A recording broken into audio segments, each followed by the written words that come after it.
Kobbie Mainoo looked like the future of Manchester United's midfield. And he might rue now some of those attacking players he's taken off. But here's Kobbie Mainoo! Until Rúben Amorim walked in. Suddenly, the teenage sensation was stuck on the bench, struggling for minutes in a rigid 3-4-3 system that didn't seem to know what to do with him. I'd be thinking about whether I should sue him or not. I mean, he's taken a year out of that kid's career. This kid is a wonderful footballer. It looked like his development had hit a wall. Rúben Amorim has gone in, and anybody he just doesn't like or doesn't fancy, he doesn't seem to want to work with them to make them better. He just chucks the baby out with the bathwater. Right. But everything changed on January 13th, 2026. Michael Carrick stepped in as interim manager, and he didn't just bring Mainoo back into the lineup, he completely redefined his role. First off, is a huge thing, and he's proved he can cope. You know, he takes the ball, he drifts, he can play a little bit deeper at times, he can play a little bit higher up depending on who he's playing with, and I think sometimes we can pigeonhole players in certain things quite quickly, and it's not always the case. And in this video, we're looking at how Carrick turned a shunned talent back into a midfield monster.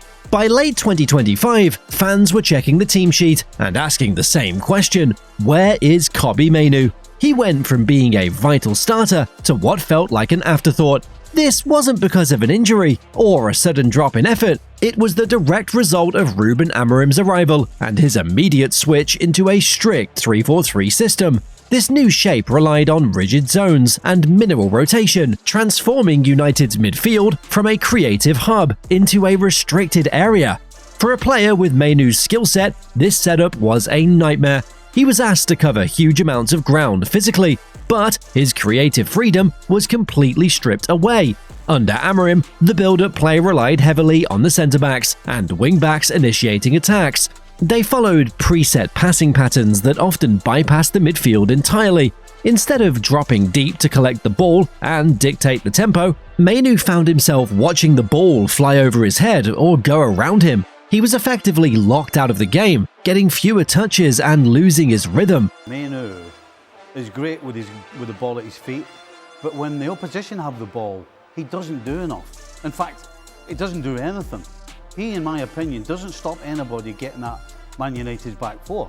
It got worse on the defensive side. The double pivot in this system left the two central midfielders on an island. They were frequently outnumbered by opposition teams and forced to cover vast spaces without proper support. Mainoo was asked to solve too many problems at once. Even an experienced veteran like Casemiro looked completely lost and out of his depth, trying to make this work. And the fact that Casemiro is starting over him consistently tells you that there's a problem. So expecting a 20-year-old to patch up the holes was unrealistic. This approach was the complete opposite of how Mainoo developed. In the United Academy, coaches encouraged him to play your own game and to have and retain the ball, to dribble without losing it, and to express yourself.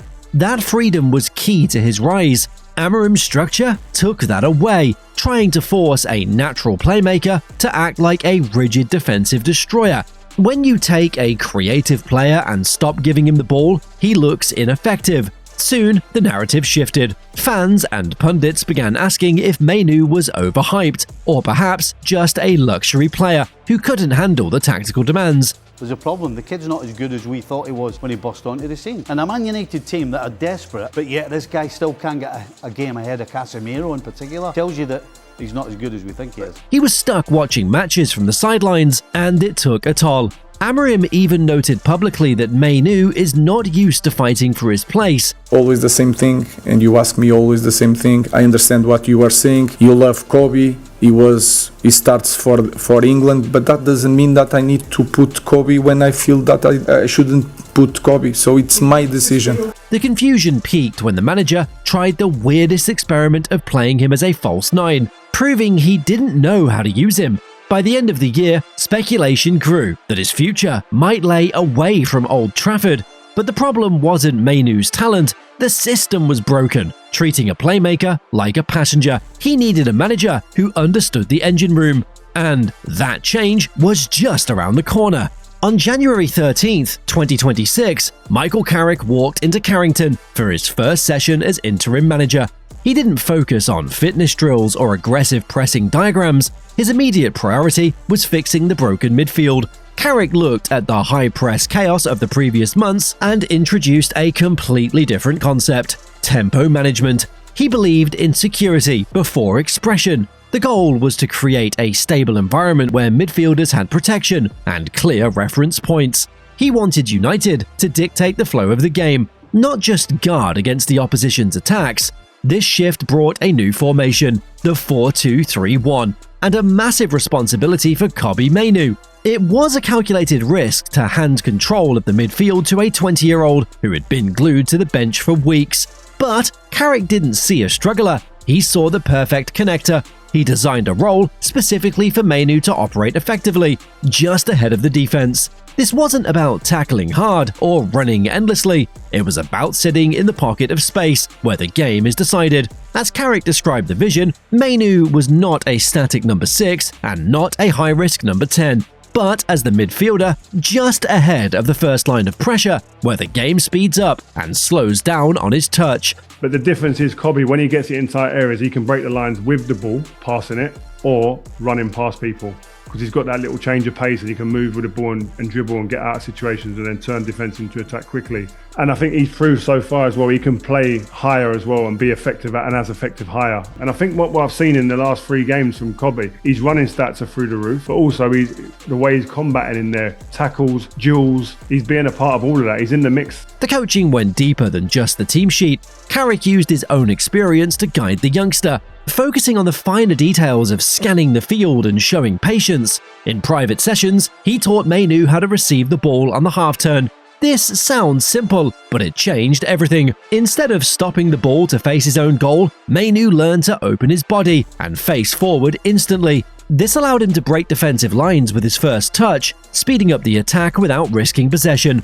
The new structure also fixed the physical issues. Under Amorim, Mainoo was often left isolated and exhausted. Carrick's emphasis on spacing meant Mainoo always had support nearby. He didn't have to make desperate sprints to cover open fields anymore. He was tasked with defending specific zones, rather than constantly reacting to emergencies. This preservation of energy meant his mind stayed sharp and his decision-making didn't drop off late in games. Carrick publicly rebranded Mainoo's image. He stopped the talk about him being a defensive liability and styled him as the team's primary progressor. The instructions were clear. One analysis noted that Carrick's structure doesn't ask Mainoo to rack up defensive actions deep in his own third. It asks him to win the second phase, then move the ball with purpose.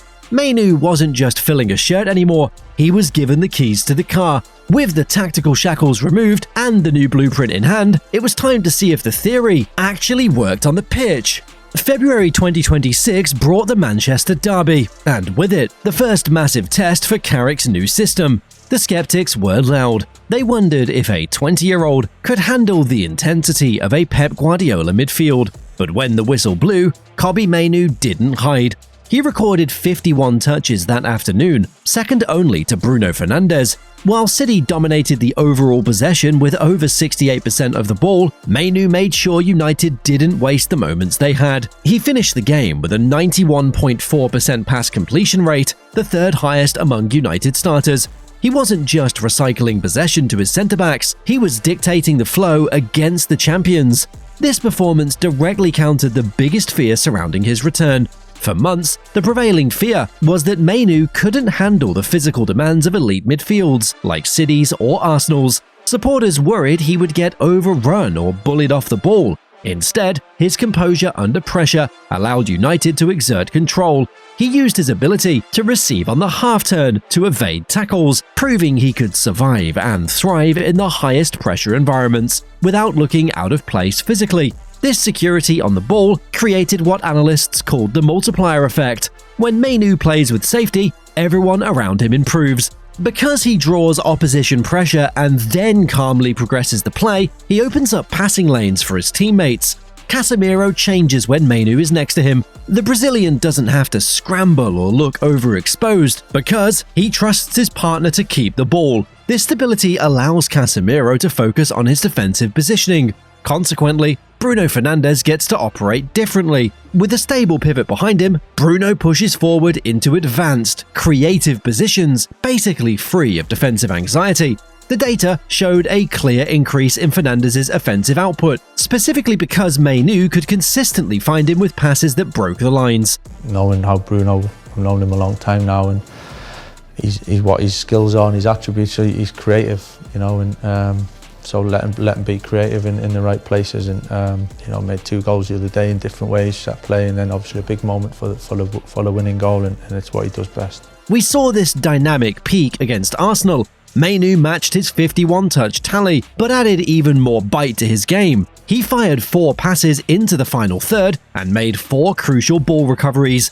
The standout moment came when he shielded the defense in a tight space, holding off markers to launch a counter that ended in a goal. He finished with perfect long pass accuracy and an assist for the winner. The fan perception shifted instantly. He moved from being discussed as Mainoo the promising talent to Mainoo the midfield engine. United's offensive rhythm became consistent because they stopped losing the ball cheaply in their own half. The attacks had purpose because the foundation was solid. His value isn't found in a highlight reel of goals, but in the 90 minutes of unwavering control he provides. He manages the tempo, retains the ball, and makes the surrounding cast look like world beaters. This level of maturity suggests he's ready for more than just domestic success.